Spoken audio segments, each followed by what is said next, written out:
Hola, profes, buenos días a todos.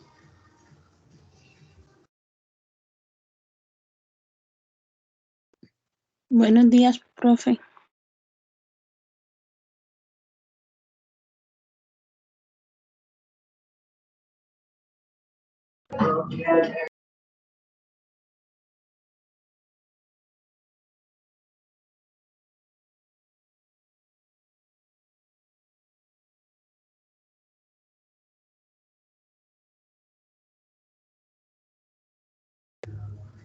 Vamos a esperar 2 minuticos para que se terminen de conectar los demás y empezamos. ¿Listo? Muchas gracias por la puntualidad.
Listo, profes. Entonces, bienvenidos todos el día de hoy a la capacitación titulada Lingüística, la cual está orientada por nuestra profe Luisa Fernanda García. Buenos días, profe, bienvenida. Buenos días, gracias Melanie por la invitación, pues esperamos aportar algo, recordar otras cosas y bueno, y trabajar juntos. ¿Me escuchan bien?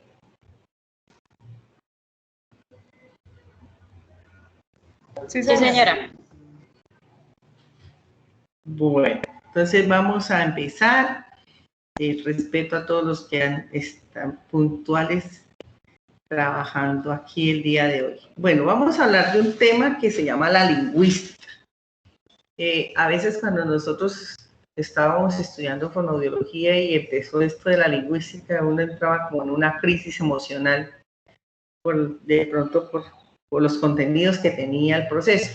Hoy en día, cada vez más, en los estudios que se han hecho de la lingüística han venido siendo más aterrizados a lo que la fonoaudiología necesita o requiere de la lingüística. Y es así como hoy en día se encuentran muchos textos ya solamente dirigidos para fonoaudiólogos. A nivel mundial se ha reconocido que es el fonoaudiólogo el profesional que más debe entender, poseer y aplicar los principios de la lingüística. Fuera del lingüista que estudia por su rol de qué es lingüística, el fonoaudiólogo es el que en la práctica hace la aplicación de estos conocimientos y usa estos conocimientos. Entonces, vamos a empezar por la definición de qué es lingüística. Pues es una disciplina que se dedica al estudio del lenguaje. Entonces, pues este nombre de lingüística proviene del francés linguistique y a su vez quiere decir linguiste, que significa lingüista.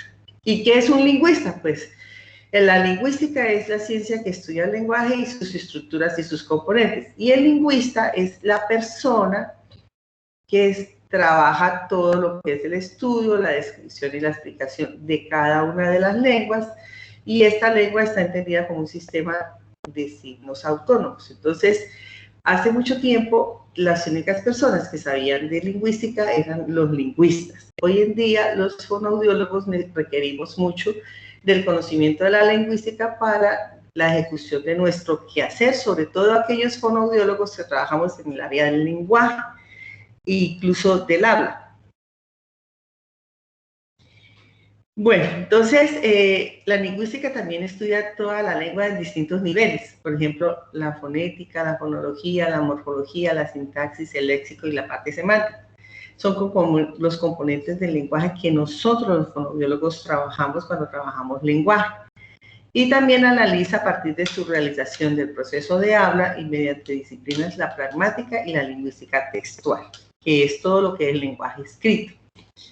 Este es uno de los últimos lingüísticas que más impactó la era moderna en el desarrollo de las habilidades de los contenidos de la lingüística, German Column, y murió hace 2 años y fue un gran precursor de lo que es ahora la lingüística moderna. Pero nosotros tenemos un padre en la lingüística y es el que siempre hemos conocido, el que siempre nos han hablado, el que en su época hizo la transformación de la lingüística y la convirtió en esta ciencia del estudio del lenguaje. Es el lingüista suizo Ferdinand de Saussure, que a partir de él es cuando se dice apareció lo que es la lingüística moderna y fue el primero que tomó la lingüística como una ciencia, ¿sí? O sea, la teorizó y dijo esto, la lingüística tiene que estudiar el lenguaje y resulta que el lenguaje es algo que se puede estudiar, que se puede medir, que se puede ver, que se puede contar y entonces por eso él la organizó y se considera el padre de la lingüística moderna. Hay diferentes tipos de lingüística, porque pues si la lingüística es el estudio del lenguaje y hay diferentes tipos de lenguaje, entonces pues cada uno de ellos adquiere como un nombre de acuerdo al tipo. Entonces la lingüística aplicada es una de ellas, la lingüística del texto, la lingüística computacional, la lingüística sincrónica y diacrónica y lo que es la lingüística general. Entonces ahora vamos a ver cada una de estas lingüísticas qué significa. Por ejemplo, Cuando hablamos de la lingüística aplicada, se habla aquella lingüística que emplea todo lo que es las teorías, los métodos, los saberes que son propios de la lingüística, pues para saber cómo resolver los problemas relacionados con el uso de la lengua. O sea, ¿qué pasó? ¿Por qué se transforma la lengua? ¿Por qué cambia? ¿Por qué se usa? ¿Por qué se dicen las cosas de esta manera? ¿Por qué se conjugan las palabras de esta forma? Y es la más usada pues para poder como dar explicación a la adquisición o al surgimiento de nuevas lenguas o de nuevas maneras de participar en el lenguaje. Por ejemplo, en este momento los lingüistas deben estar muy ocupados en hacer esos análisis del desarrollo del lenguaje que han surgido a través de la aparición del COVID-19. ¿Por qué? Porque han aparecido nuevas palabras, el léxico ha aumentado hacia un rumbo diferente y eso de una u otra manera está cambiando los imaginarios de las personas, las ideas, sus pensamientos. Yo, por ejemplo, me aterro de ver que cuando los niños pequeños que yo conocía estaban en la vida normal, decían, vamos a jugar la pelota, yo quiero ir al parque, voy a llevar el triciclo, lléveme el lazo, lo que sea, y yo hoy en día veo a mi nieta de 2 años que cuando va a salir a la calle, antes de pensar en la pelota, en el triciclo y todo, dice, mi tapabocas, entonces dice uno, bueno, Dios mío, este chic cambió, o sea, esta manera de hablar, de expresar las prioridades, los contenidos, todo va cambiando. La lingüística aplicada estudia esos cambios que hay en cada momento, en cada época, en cada circunstancia, en cada contexto, en cada grupo social, y los relaciona también, mira, ¿por qué cambiaron? Y qué beneficios hay en ese cambio y también qué dificultades.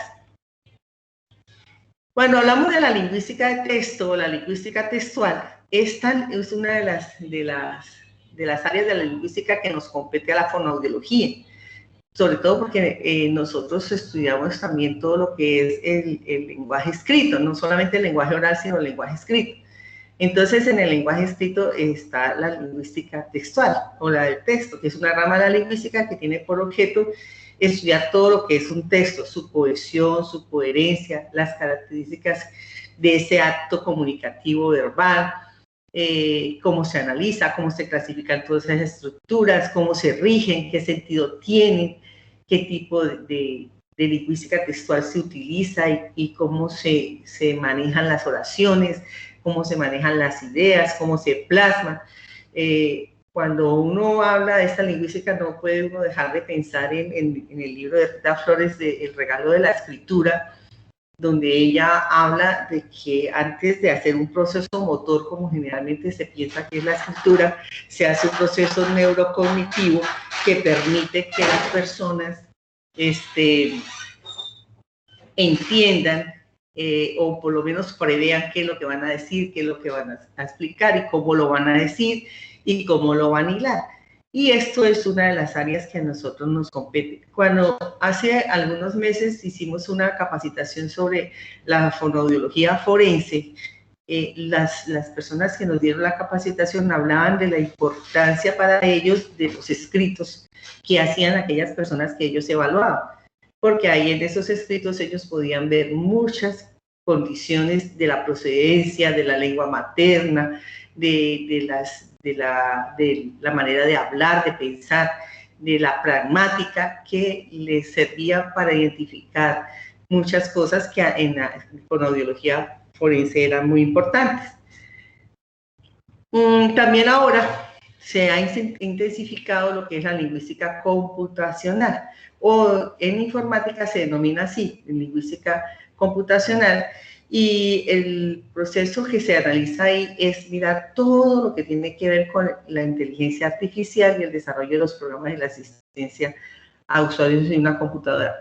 Los millennials, que son los muchachos que nosotros estamos trabajando, ellos hablan, bueno, yo soy de otra época, entonces ellos a veces me hablan de algún término tecnológico y yo quedo como fuera de serie, pero para ellos es normal. Entonces dicen, no, es una memoria RAM y entonces el chip de no sé qué, y comienzan a usar unos términos que yo no los puedo aterrizar concretamente en mi manera de pensar, y eso hace que para mí sea difícil pensar de esa manera. Sin embargo, ellos ya tienen una serie de ideas, de nociones, de pensamientos de un nivel abstracto con un nombre específico que les permite hacer este tipo de conexiones y este tipo de interpretaciones.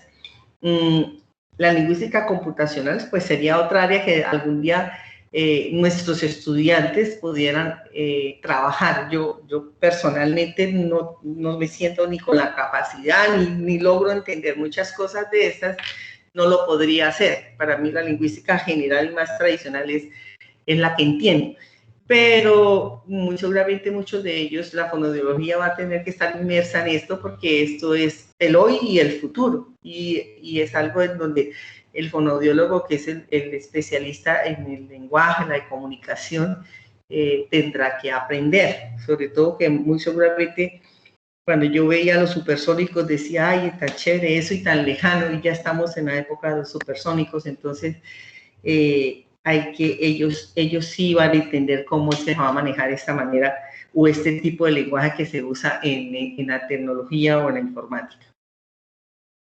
Existe también otro tipo de lingüística que es la lingüística diacrónica o evolutiva. Esta se encarga de estudiar, de escribir y explicar todas las transformaciones que va haciendo la lengua a través del tiempo. También se conoce con el nombre de lingüística histórica. O también se dice es una lingüística evolutiva porque puede estudiar como el origen de las cosas. Entonces, en este tipo de lingüística uno hace lo que yo hice al principio. Lingüística viene del francés linguistique, sí, o sea, viene el origen, de dónde salió, por qué salió, si se unió de varios idiomas, si surgió, por qué surgió, cómo ha ido cambiando, cómo las palabras de pronto antes eran demasiado largas y ahora ya se han acortado, y así sucesivamente. Esta lingüística explica todo este tipo de cambios que ha hecho un lenguaje y una lengua a través del tiempo, incluso por el proceso de interacción social. En este momento nosotros con esta globalización tan acelerada, pues estamos viendo muchas combinaciones de muchos vocablos de diferentes idiomas que surgen, dan origen a nuevas palabras y a nuevos términos y a nuevos conceptos. Entonces, la lingüística diacrónica estudia toda esta historia y esta evolución que va haciendo el lenguaje a través del tiempo.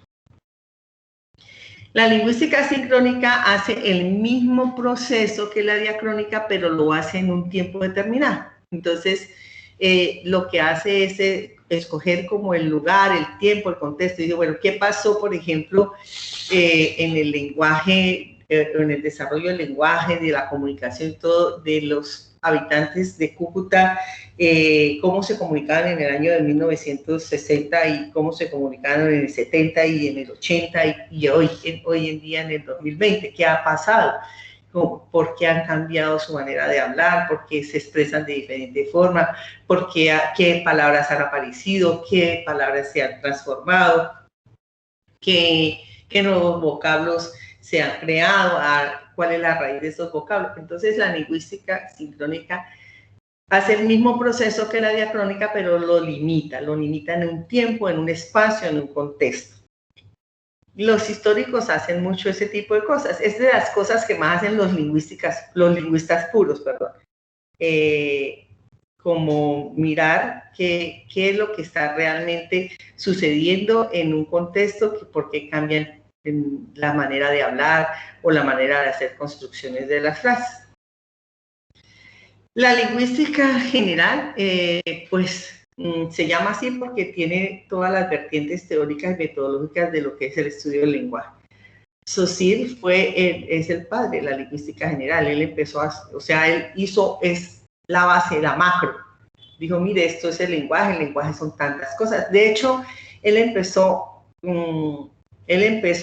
pegado del principio de los griegos y luego corrigió su su idea de lo que es la lingüística, porque comenzó a hacer los experimentos y se dio cuenta que había conceptos que él había tomado que no eran reales y que no eran acordes a lo que él estaba observando y estaba viendo. Entonces, ahí vamos a hablar, a raíz de esto, de lo que eran los precursores de la lingüística.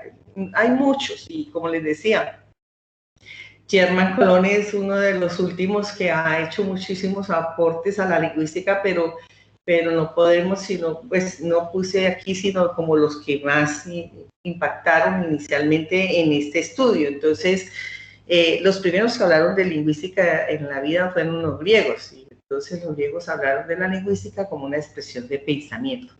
Era algo muy holístico, algo muy etéreo, algo muy moral, algo muy pegado a las creencias, a los principios, a las religiones, al estado del ser, ¿sí? No era muy concreto, era algo como del pensamiento, del gusto, del sentir. Y ellos hablaban de la lingüística desde ese aspecto. Fue en Ferdinand de Saussure que, estudiando ese proceso, por eso él empieza pegando el lenguaje al pensamiento y luego se da cuenta que el proceso era diferente, era más concreto, era más visible, era más medible, era más palpable. Entonces, él se dio cuenta que es que la lengua puede ser analizada, puede ser descrita, puede ser explicada en base a las manifestaciones concretas de los hablantes. Y ustedes saben que todo proceso científico puede ser, tiene un proceso científico, obligatoriamente debe tener la posibilidad de ser analizado, descrito y aplicado. Entonces, la lingüística era un proceso científico y él fue el que le dio el carácter de cientificidad a la lingüística. Luego, más adelante, Noam Chomsky revolucionó todo lo que era el proceso de la lingüística cuando propuso la gramática generativa como una disciplina de la sintaxis en el Centro de Investigación de Lingüística. O sea, ahí Noam Chomsky le puso la cereza al pastel, porque sí es bien cierto que Saussure hablaba del lenguaje y habló del significado y habló del significante. Fue Noam Chomsky el que dijo, bueno, esto no es solamente eso tan macro, sino que estos significados significa esto y tiene estos contenidos y se evidencian en este tipo de palabras y estas palabras se llaman de esta manera y se tienen que formar de esta forma y todo, que vamos a ir viendo ahorita más adelante. Bueno, entonces, gracias a esa simbiosis, a esa evolución y a este proceso es que hoy por hoy se puede hacer una relación en lo que es la lingüística en la fonoaudiología, la importancia de la lingüística en la fonoaudiología. Primero, en el estudio que hizo Saussure, él habla del lenguaje y cuando él habla del lenguaje también habla de la comunicación. Estos son algunos de los términos que él utiliza cuando comienza a hacer la descripción de qué es lingüística. Entonces él habla de la comunicación y llega a la conclusión que la comunicación es un proceso entre los sujetos gracias a la cual se transmite la información, se intercambian los sentimientos, las opiniones, las visiones del mundo y muchas otras cosas que enriquecen el lenguaje. En este proceso, él habla del uso del lenguaje, o sea, la capacidad que tienen las personas de interpretar o representar sus ideas a través de signos y de símbolos. También habla de la lengua, que es un conjunto de signos que se usan para transmitir lenguaje, y también habla del habla, que es el uso individual de cada lengua. Él después, en el área del habla, hace una transformación, porque inicialmente él la considera el habla como la expresión del lenguaje, ¿sí?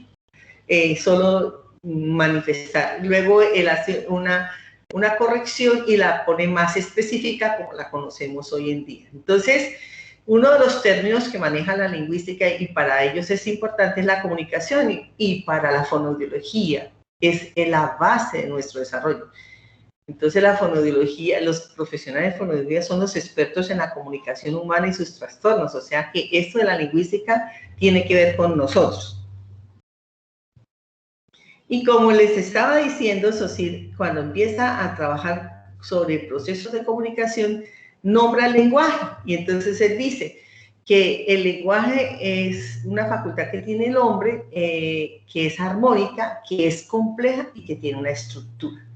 Entonces, es algo que las personas hacen. También dice que el lenguaje es un sistema de comunicación muy especializado y que es tan especializado que, pues, aunque muchos animales tienen sistemas de comunicación, el sistema de comunicación humano es el más elaborado porque, además de ser fisiológico, tiene un proceso psíquico. Y cuando hablamos, acuérdense que cuando hablamos de psicología, hablamos de funciones del cerebro, ¿sí? De un cerebro funcionando, de un cerebro haciendo uso de todas sus capacidades, de todos sus conocimientos y así sucesivamente. Entonces dice que ese lenguaje va a ser posible si la persona comienza a hacer un proceso de dominio individual, o sea, del habla. En ese momento aún él hablaba del habla como una manera de expresar ese lenguaje. Y luego como un proceso social, que es la lengua, que es el código común que maneja una sociedad para poderse relacionar y para poderse comunicar. Finalmente, él describe que el lenguaje le permite al hombre extraer, conceptualizar y comunicar. Otro de los conceptos que se manejan en lingüística que son importantes para la fonoaudiología es la lengua. Y Saussure afirma que la lengua es de carácter social, ¿sí? La lengua es de carácter, es un código social. Es arbitrario porque se va adaptando, se va configurando conforme las necesidades sociales. Es convencional porque es aceptado por todo el grupo que participa dentro de ella y se encuentra constituida por múltiples signos verbales que le permiten al hombre representar la realidad y comunicar sus ideas. Entonces, la lengua por eso cambia de grupo social a grupo social. Nosotros incluso en Colombia casi que por territorio tenemos una lengua muy específica, donde usamos un léxico muy específico, donde hacemos unas construcciones sintácticas determinadas, y mientras que de pronto yo aquí en Cúcuta, norte de Santander, yo digo, oye, ¿cómo estás? Entonces voy a la costa y ellos dicen, ¿cómo estás tú? O sea, es la misma palabras, pero organizadas sintácticamente diferentes. Y de pronto tienen hasta el mismo significado o la misma intención comunicativa, pero la organización es diferente. Eso depende de la lengua, de las normas sociales, de las reglas que han constituido un contexto para poderse comunicar. Y la otra parte importante que él siempre habló era del habla. Inicialmente, como les decía, Saussure lo consideró como una expresión del lenguaje, pero con el tiempo comenzó a darse cuenta que el habla era diferente, tenía un contenido muy importante que era ya más de origen motor, ¿sí? De un origen mecánico más que de un proceso cognitivo como tal. Sin embargo, pues el habla tiene los dos componentes. Saussure dice que es un acto que es individual, que es voluntario y que se hace por actos de fonación, y que es una manera en que la persona se puede comunicar con las otras personas, ¿sí? El habla es la manera de comunicarse, donde está inmersa una expresión lingüística y una funcionalidad específica para poder hacer la producción de habla. El habla es, en el uso real de cada hablante, hace que su lengua sea una comunicación o una situación comunicativa. Entonces, este es un esquema que él hizo, él creó en uno de sus libros, donde establece la relación entre el lenguaje, la lengua y el habla. Entonces dice que el lenguaje es una facultad que tiene el hombre para extraer, conceptualizar y representar una realidad que vive. Que la lengua está inmersa dentro del lenguaje, porque es la manera como se manifiesta ese lenguaje, a través de un sistema de signos verbales, a través de unas normas sociales, convencionales, recursivas, creativas, reflexivas, arbitrarias. Es una manera de comunicarse, un medio de comunicación, tiene una estructura y tiene un proceso muy importante, y es la relación entre el significante y el significado, ¿sí? Entre lo que, la representación que tiene la persona, de lo que escucha, de lo que oye a través de su comunicación, y lo que significa esa comunicación, o el sentido que él le da a ese significado, a ese significado. Y luego él dice que ese proceso de lengua es importante, y del lenguaje se va a manifestar a través de procesos de hambre, como es ya el uso real del sistema y la parte concreta e individual. Entonces ahí es cuando aparecen los componentes. Ella habla de los componentes del lenguaje y habla de la fonética y de la fonología. Cuando habla de la fonética, dice que es una ciencia que estudia los sonidos del habla y que analiza las variaciones de los fonemas. Entonces, desde ese punto de vista, él dice que es importante tener en cuenta todo lo que está relacionado con el aparato respiratorio, con el aparato fonador, con el aparato articulatorio y con el aparato resonador. Y eso viene mucho de la escuela estructuralista. Y cuando él habla de la fonología, dice que es la ciencia que estudia los fonemas y las representaciones abstractas de esos sonidos del habla, ¿sí?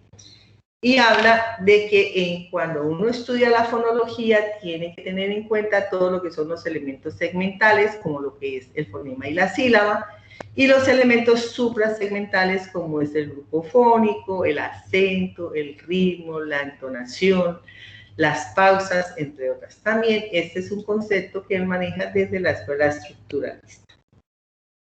Otro componente que él tiene en cuenta en este análisis de lo que es la lingüística en relación a la fonoaudiología es la morfología. Y dice que la morfología es la parte de la lingüística que estudia la estructura interna de las palabras. Es la unidad de análisis básicas de los morfemas, o sea, la unidad que tiene forma y contenido. También especifica que hay dos clases de morfemas: los morfemas gramaticales y los morfemas libres. Los morfemas gramaticales son todas aquellas unidades que están ligadas a una palabra porque tienen algún tipo de información que la relaciona. Por ejemplo, puede decir el número, a qué número pertenece esa palabra, si es singular o si es plural. Pueden decirnos el género de la palabra, si es masculino o es femenino. Nos puede decir también el tiempo de la palabra, en qué tiempo, si esa palabra es del futuro, del presente, del pretérito pasado. Bueno, el aspecto nos puede decir qué característica tiene esa palabra, el modo y a qué persona pertenece. Todo eso es lo que hace que una palabra, que esas palabras de una u otra manera puedan llegar a ser clasificadas en grupos como sustantivos, como adjetivos, en determinantes, en números, en géneros, ¿sí? En tiempo, etc. Y hay unos morfemas que son morfemas libres, que también los llaman afijos, que son los que le dan forma o significados a algunos conceptos derivados básicos. Entonces, y los sufijos, entonces están, los afijos son los que van, se encuentran dentro de los afijos, y se encuentran los sufijos y los prefijos. Entonces, los sufijos son los que van después de la raíz o del lexema, y los prefijos son los que van antes de la raíz y del lexema. ¿Para qué nos sirve esto? En la fonoaudiología de esta investigación de forense, en la fonoaudiología forense, esta información es muy importante para determinar el origen del origen de la persona, ¿sí? ¿A qué lengua, cuál es su lengua materna?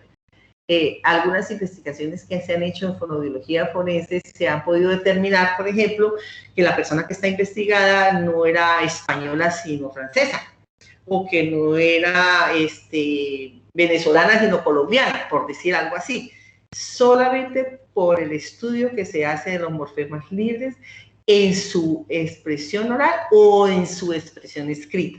Entonces, aunque para nosotros en el común de los fonoaudiólogos esto de pronto sea una cosa muy tediosa y aburridora, y ya la vimos en el colegio, en la asignatura del español, para los investigadores es un elemento muy valioso de análisis con respecto a este tipo de cosas que se hacen de fonoaudiología forense. También Saussure habla del componente de la sintaxis, y cuando habla de la sintaxis dice que es la parte de la lingüística que estudia la lengua, pero estudia específicamente las palabras que se usan y cómo se combinan para formar estructuras gramaticales. Hay una cosa muy importante que pues quiero como comunicarles o como reforzarles, y es que tanto la morfología como la sintaxis son procesos que, aunque, como dijo Chomsky, se pueden dar de forma innata en el humano, también, como dijo Saussure, se construyen, se tienen que construir. Entonces, los últimos estudios en psicolingüística han demostrado que la morfología y la sintaxis tienen un componente social alto, alto. Casi que el 90% de las posibilidades que una persona construya dentro de su lenguaje buenos elementos morfosintácticos es gracias al componente social.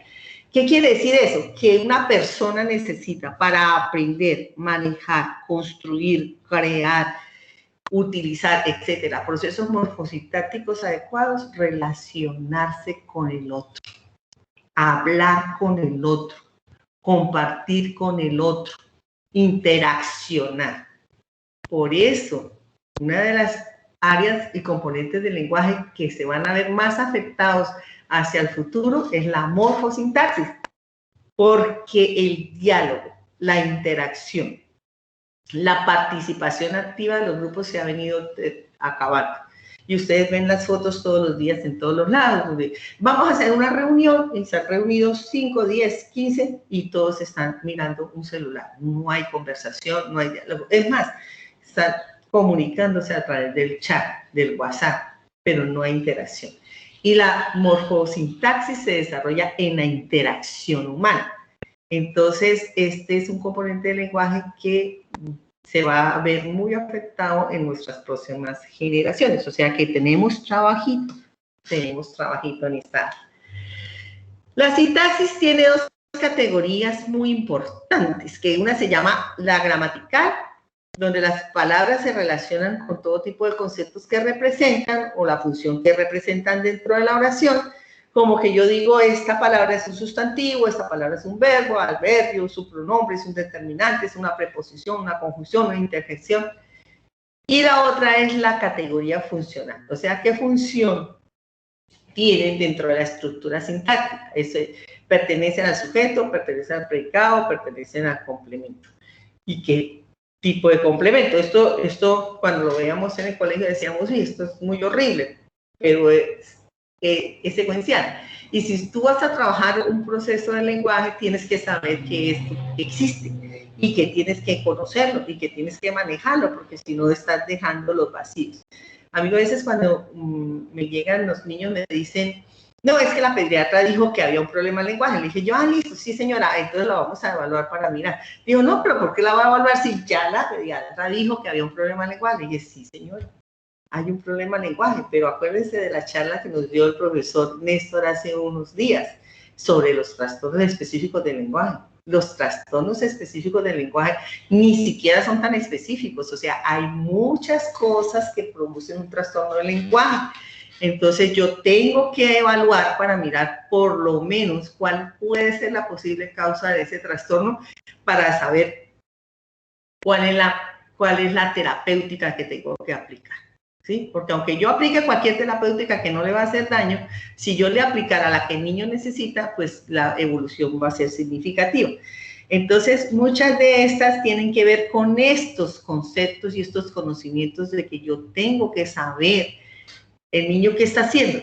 Por ejemplo, si yo tengo un niño que solamente me dice sustantivos, profes, alguien que esté por ahí, Si yo tengo un niño que cuando se comunica solo usa sustantivos, yo tengo que pensar que tiene un trastorno específico del lenguaje. ¿De qué tipo?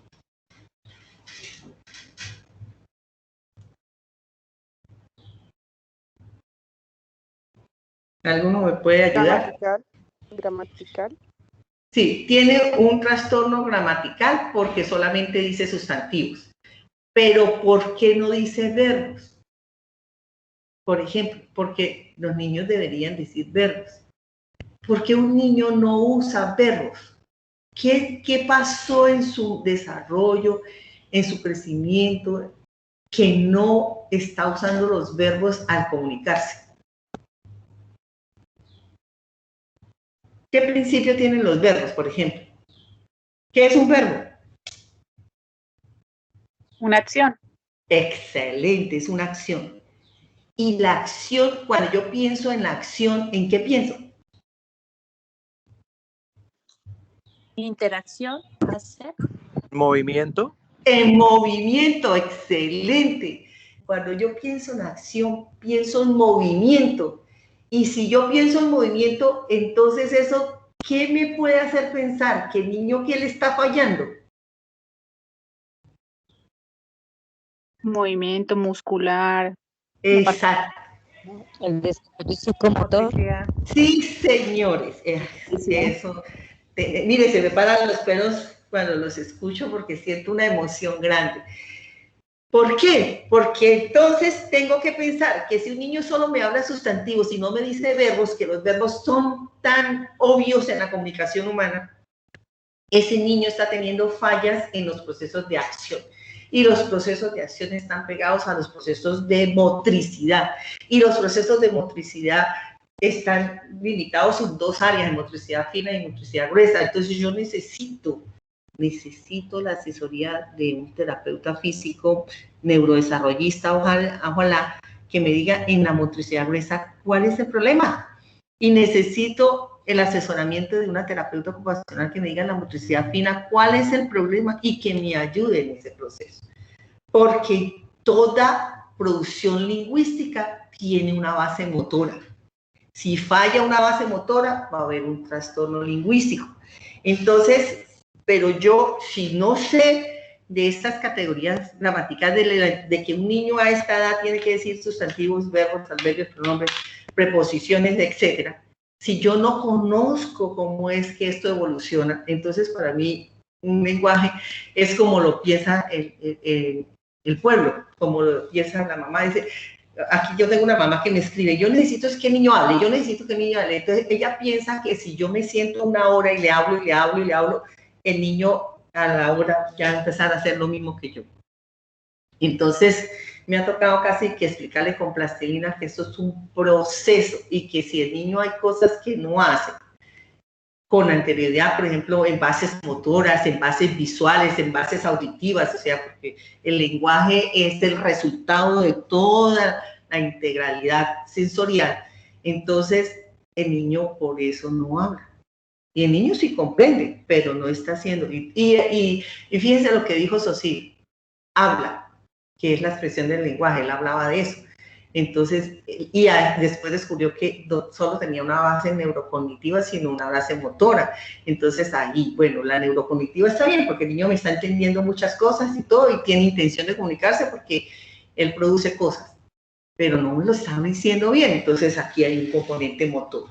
Y yo, como soy fonoaudióloga, no sé mucho de motricidad, o de pronto no sé con exactitud, pues tengo que buscar un profesional que me apoye. No lo puedo hacer solo. Tengo que buscar a alguien que me apoye. En esto también son excelentes los profesores de educación física, en estos apoyos cuando hay un retraso del lenguaje de orden motor. Bueno, cuando vamos a hablar de la semántica, esto también me encanta porque uno le dice a los estudiantes, bueno, vamos a trabajar semántica, y ellos dicen, ay, categoría semántica. No, la semántica es una cosa maravillosa. Es la parte de la lingüística que estudia el significado de las palabras, de las cosas, pero no solamente el significado, sino las relaciones de ese significado entre esas palabras.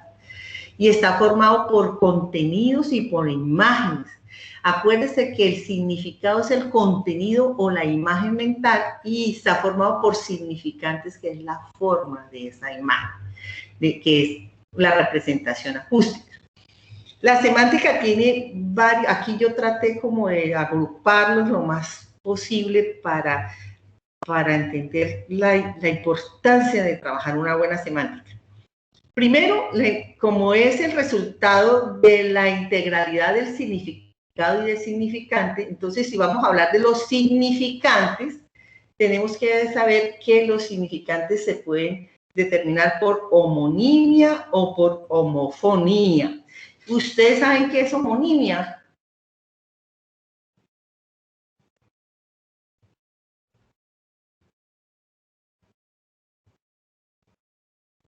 Bueno, homonimia es cuando una palabra se escribe igual, suena igual, pero significa diferente. Por ejemplo, la palabra vino. Las homófonas.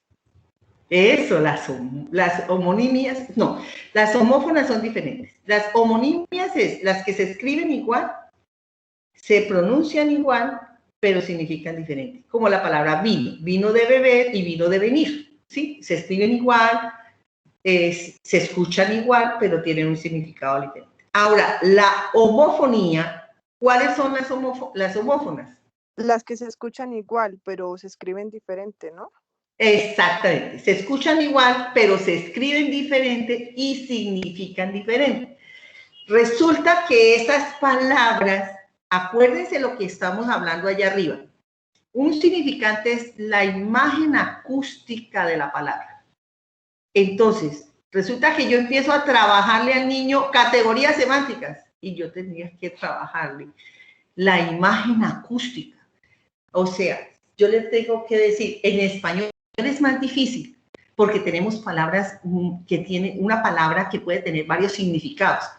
En otros idiomas es más fácil, por eso es más fácil aprender inglés que español, porque en el inglés no se da esta característica que tiene el español de que una palabra tenga tantos significados.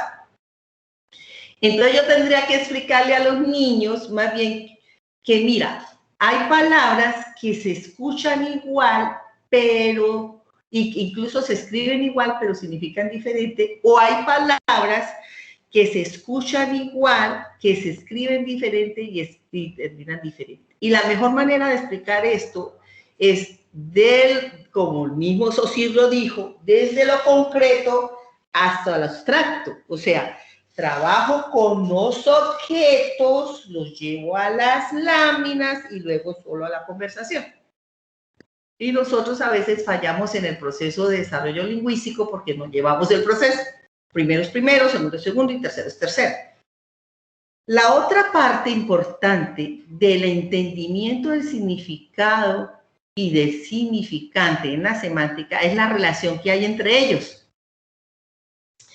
Entonces, para saber cuál es la relación entre un significante y un significado, yo debo saber que existen palabras monosómicas, polisémicas, sinonimia y antonimia. La monosomía es una palabra que solamente tiene una representación y un significado. ¿Sí? Solo eso. O sea, no hay una manera de que yo pueda confundir eso con ningún otro tipo de cosas, porque es la única palabra que se usa para ese tipo de cosas y no más. Si yo digo, por ejemplo, la palabra audiometría, no puedo pensar en, no sé, en una comida, porque es una palabra que solo se determinó para un solo suceso. Pero la polisemia o la polisemia es aquellas palabras que pueden tener muchos significados, variados significados. Entonces, eso puede confundir al niño y eso tenemos que enseñarle una sola palabra. Sobre todo porque en una etapa del desarrollo del lenguaje los niños tienen problemas con entender que una palabra puede significar muchas cosas. Ellos empiezan porque Mauricio es su hermano y entonces uno le dice, mira, ese niño llama Mauricio y entran en crisis porque el único Mauricio que ellos creen que existe es su hermano. Es porque ellos solamente están entendiendo la monosomía, pero no la polisomía. Entonces, eso es una parte de la semántica que nadie trabaja, no trabaja ni la mamá, ni el papá, ni el maestro, y a veces ni siquiera los fonoaudiólogos, que somos los que tenemos que hacer esto. Y la otra parte que es súper clave en el desarrollo de la comprensión humana, en el desarrollo de la expresión y todo, es el entendimiento de la sinonimia y de la antonimia, de los sinónimos y de los antónimos. ¿Y cómo se trabaja eso? Eso se trabaja divino, mire, existen versos, existen prosas, existen retahílas, existen canciones, existen 1.000.000 de estrategias donde usted le puede enseñar a un niño que se parece y que es diferente. Los refranes es una cosa maravillosa para entender la sinonimia y la antonimia. Y a veces ni siquiera la escuela los usa. Cuando Rita Flores habla de la alfabetización inicial, habla de la importancia de esto, pero parece que ella estuviera hablando como en chino, no sé, en mandarín, porque no se hace la transformación de eso. Ahora, después de que usted ya entiende que cómo es que son las palabras, que hay palabras que se oyen igual y son diferentes, que se escriben igual y son diferentes, que existen palabras que son parecidas como los sinónimos y que son lo contrario como los antónimos, y cuando usted ya tiene un rango lexical suficiente, usted puede empezar a hacer campos semánticos. Porque ¿cómo usted reúne algo que ni siquiera sabe ni conoce? O sea, primero tiene que conocer, y en el campo semántico, entonces son esa cantidad, ese conjunto de palabras o de elementos, de elementos significantes que tienen significados que se relacionan por su función, por sus rasgos, por sus temas, y entonces ahí es cuando nosotros hacemos las categorías, que las prendas de vestir, que los medios de transporte, que las verduras, que las frutas y todo. Pero esa cantidad de palabras teníamos que haberlas hecho aquí. Y se llama léxico a la cantidad de palabras que tu contexto maneja, que es el que tú tienes que conocer. Tú no tienes que conocer todo el vocabulario, porque el vocabulario es mucho, y son todas las palabras de nuestro idioma. Pero sí tienes que conocer tu léxico, o sea, qué palabras usan en el contexto donde tú te desenvuelves. Y con esas palabras vamos a empezar a trabajar. Bueno, otra cosa que es muy importante en el desarrollo de la semántica son las proposiciones. Las preposiciones, dice que proposiciones. Las preposiciones pueden ser atributivas y se enfatizan porque dan un atributo, o sea, una característica, enfatizan una acción, un proceso, manejan un fenómeno, dicen características del ambiente. Bueno, son como aquel detalle que te da más información, ¿sí? Entonces, a ti te están hablando de algo, entonces tú no entiendes y dices, cuénteme más, ¿cómo así? Explíqueme un poco más. Y cuando te dan más información, esa información es la que te permite entender esa palabra o esa actividad o ese contexto o esa declaración. Porque si no la relacionan con otra, tú de pronto no pudieras clasificarla, no pudieras verle un significado, no te vas a hacer una imagen mental de eso. Entonces, por ejemplo, me dicen la palabra audiometría y yo no sé qué es eso, pero entonces, ¿cómo así? ¿Cómo es eso? Escucha bien, mire, audio de audición y metría de medir, o sea que tiene que ser algo como medir la audición. Esas son las proposiciones que nosotros necesitamos a veces enseñarle al niño, y se hace en las redes semánticas, no en los campos semánticos que son otros, en las redes semánticas donde esto va por esto, por aquello. Hay un programa que yo aprendí cuando trabajaba con niños sordos, que era muy chévere porque te ponían el sustantivo y te ponían todas las características que podía tener ese sustantivo y cuáles artículos podían estar pegados por el sustantivo, y luego esas características con cuáles otras características ibas tú construyendo toda una red semántica que te permitía hilar esa información. Y luego vienen los casos semánticos, o sea, cuando una palabra tiene una función, y eso lo vimos en el colegio, y esa señora de español era la bruja más odiosa del mundo, pero cuando llega uno a la fonología dice, eso era lo que decía fulana de tal. Cuando decía que una palabra podría ser el núcleo de una expresión o de una frase o de un sintagma, y luego podría ser no el núcleo, sino el afectado. Entonces, cada palabra en el hecho gramatical, si es sustantivo, si es verbo, si es adjetivo, si es adverbio, puede tener dentro de la oración una función. Y estas son las funciones, las que les nombro aquí.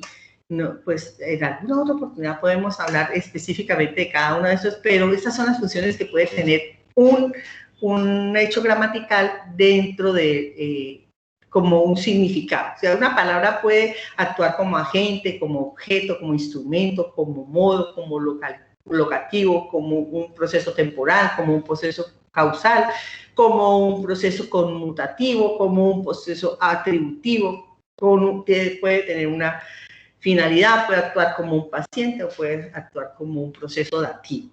Y eso también lo tenemos que entender, porque a veces nosotros decimos, ese chino no sabe. Y si usted coge lo que él le dice y lo transcribe, entonces resulta que el niño sí tiene el vocablo, sí tiene la palabra, sí tiene eso, pero no le ha dado la función. El problema es que no le ha dado la función. La función está pegada a un proceso importante en el desarrollo del lenguaje que se llama la simbolización. Y la simbolización, dice Jean Piaget, porque Jean Piaget habla mucho de la simbolización lingüística, que está directamente relacionada con la estimulación primaria que recibe el niño de la línea materna. ¿Sí? Todo tiene una causa y un efecto. Entonces tenemos que ir, bueno, ¿y eso qué es? Simbolización. ¿Y quién hace la simbolización? ¿Cuándo se daña la simbolización de un proceso de este tipo, de un caso semántico? Cuando la mamá le dice al niño todo, le da la pregunta y le da la respuesta. Entonces, si el niño le dice, el niño ve una araña y la mamá le tiene miedo a los insectos y la mamá le dice, ¡ay, cuidado, te va a picar! Le está dando una información. Al darle esa información, el niño comienza a acomodar ese vocablo y esa situación aquí, en este proceso. Y al hacer este proceso hace una alteración semántica. Entonces, cada vez que vea las arañas, pensará que todas las arañas pican y comienza a hacerse un significado y un significante erróneo. Entonces, eso de ser padres tampoco es fácil. Bueno, no me puedo quedar ahí porque yo puedo durar aquí toda la mañana en esta. Vamos a hablar de la pragmática, que es la interacción comunicativa desde el punto de pragmático según Scander. Este es otro autor. Él dice, pues hay muchos. Hoy en día hay muchos autores que hablan de cómo se puede medir la pragmática, de cómo se puede estudiar, de cuáles son las líneas. Bueno, hay muchos. Yo escogí este, que es muy simple. Y Scander dice que en esta interacción, la pragmática es interacción comunicativa, porque es el uso del lenguaje, ¿sí? Estudia el uso del lenguaje, cómo usan las personas todos esos conocimientos que tienen de las palabras, de relacionarlas. Entonces dice que para eso debe haber una interacción. Debe haber un emisor, que es la persona que produce la expresión lingüística y con intención comunicativa. Debe haber un destinatario, que es la persona que recibe la expresión lingüística o comunicativa. Debe haber una situación que genera esa comunicación, todos los elementos físicos y culturales que generan esa comunicación entre ese emisor y ese destinatario. Debe haber un enunciado, que es la manera como usted va a decir eso. Y en el libro de El regalo de la escritura de Rita Flores, ella habla de la importancia del enunciado, de la importancia, que es un proceso cognitivo altamente complejo, o sea, preparar lo que usted va a decir. Y entonces, es la expresión lingüística que produce el emisor en una unidad mínima de comunicación. La intención con lo que va a hacer. La intención es el objeto que el emisor tiene para poder comunicarse con la otra persona. La distancia social, o sea, esto es otro protocolo, o sea, cuando uno trabaja la distancia social, hay 8 tipos de distancia social que significan algo, que tienen un sentido comunicativo. Entonces, esa es la relación que hay entre los interlocutores y que también depende mucho de las normas sociales y culturales, ¿no? Hay contextos donde uno no puede acercarse a la persona. Ahorita con la pandemia nadie puede acercar a nadie. Entre más se acerque, más entra uno en pánico. A mí una persona se me acerca menos de 1 metro y yo ya pienso que me contamino. Entonces, bueno, eso también va a cambiar dentro del proceso de la comunicación humana. Hay unos actos de habla que estos son muy importantes. Rita Flores los dice en su libro del regalo de la escritura, que son el locutivo, el ilocutivo y el perlocutivo, que son los procesos que se tienen que dar para poder hacer el acto de habla. Entonces, dice que el locutivo es la idea o concepto que la persona quiere, que la persona expresa a través de la estructura lingüística, o sea, lo que la persona dice. El ilocutivo es la intención o la finalidad que tiene para decir qué quiso hacer cuando me lo dijo, ¿sí? Entonces, y el perlocutivo es el efecto que eso produce, lo que me dijo, el efecto que produce lo que la persona habló, dijo. A veces nosotros decimos, no fue ni siquiera lo que me dijo, sino cómo me lo dijo. Ahí hubo un acto de habla. Bueno, no siendo más el motivo de la presente, les agradezco mucho su atención. Este es un tema que me encanta. Yo pudiera durar aquí toda la mañana hablándoles de lingüística, pero no podemos usar toda la mañana para eso. Entonces me encanta haberles dado como un barrido de este proceso, invitarlos a que lo estudien, a que lo lean. Hoy en día en los libros que hay de lingüística y fonología es mucho más divertido entender la lingüística. ¿Hay alguna pregunta? Aquí hay una manita alzada de Martica. Profe Luisa, como siempre, un gusto escucharte. Mi cariño y admiración eternas, tú lo sabes. No es realmente una pregunta, sino que entendamos realmente qué tan importante es todo este proceso. Bueno, nosotras nos conocimos desde la parte del sordo. Yo sigo en ese proceso y te quería contar la experiencia de esta semana. Logramos la adaptación de audífonos por medio de la comunidad a un niño que venía de Venezuela, 14 años de edad, y lógicamente la percepción que traían ellos para el proceso de adaptación era, porque lógicamente ya logré, como tú dices, con plastilina hacerles entender, ¿cierto, profe Luisa? Que en el momento en que se colocaran los audífonos, el niño iba a hablar. O sea, audífono adaptado, el habla y el lenguaje desarrollados. Entonces, realmente ha sido muy complicado explicarles que lógicamente 14 años sin estimulación auditiva para desarrollar lenguaje era un imposible. Y no es solamente en el niño de 14, ¿no? O sea, con adaptaciones más tempranas y mucho más favorables, es importante que entendamos que para poder lograr todos esos conceptos, esos procesos lingüísticos, es importante que el niño aprenda a diferenciar, a discriminar, a desarrollar todas sus habilidades auditivas, que era lo que yo le decía ahorita a esta mamá de 14. Necesito que empecemos a hacer ruidos, sonidos, y que el niño empiece a identificar que la puerta suena diferente a su nombre, que el carro va a venir por el lado derecho o el lado izquierdo y que necesito voltear a mirar hacia ese lado para defensa y protección. Entonces, simplemente contarte que me encanta mucho que sigamos a las dos, a pesar de que nos hemos guiado por este mismo por este mismo proceso lingüístico, pero en diferentes áreas. Y muchísimas gracias, profe Luisa. Un abrazo inmenso. Bueno, Martica, sí, señora. A veces también aquí los usuarios me dicen, bueno, entonces, el niño, ¿en cuánto tiempo va a hablar? Yo digo, mire, el día que yo descubra en cuánto tiempo va a hablar un niño, solo mirándolo a los ojos, ese día ya me vuelvo millonaria, porque yo puedo cobrar lo que a mí se me dé la gana. Yo le digo 3 horas y va a hablar. 3 días y va a hablar. Pero eso depende de cada niño, de cada funcionalidad personal, de la familia, del entorno. Ayer me llegó una niña de 4 años con una hipoacusia neurosensorial severa, pero la niña dice cosas y la niña reacciona al sonido. ¿Qué fue lo que pasó? Lo que pasó es que la mamá no sabía que era sorda.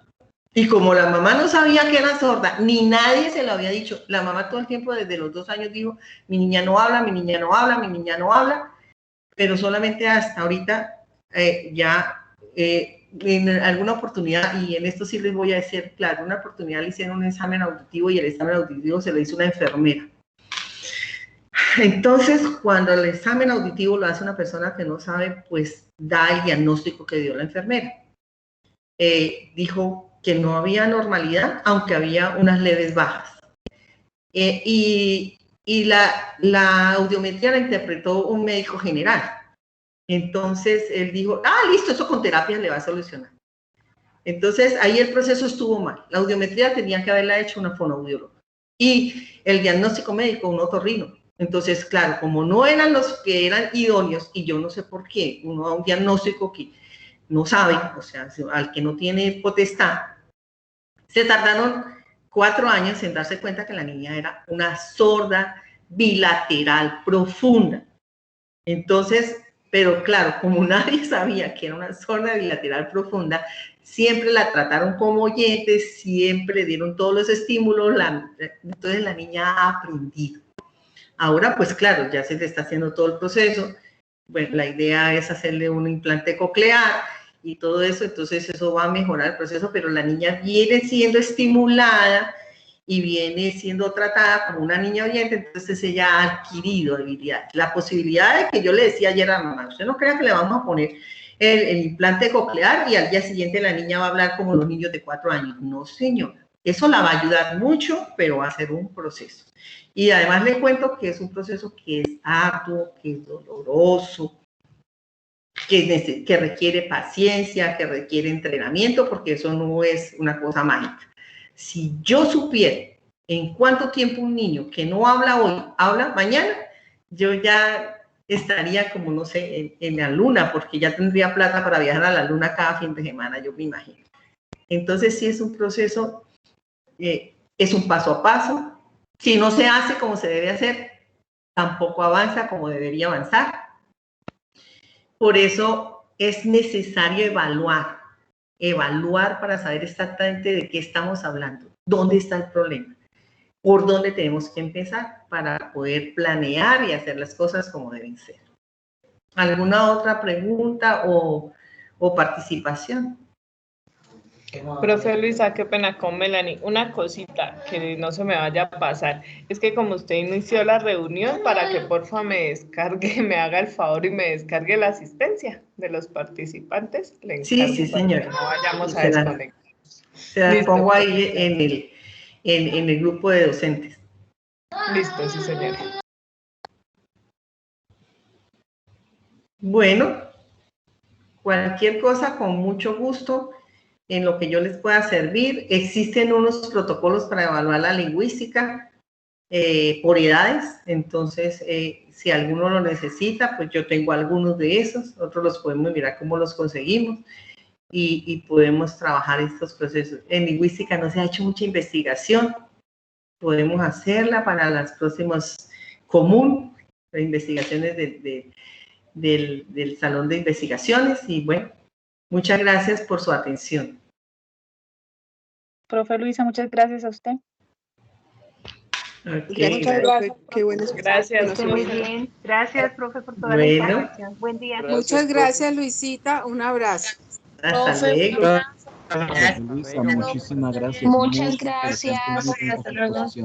Gracias a ustedes. Muy chévere. Gracias, buen día. Hasta luego.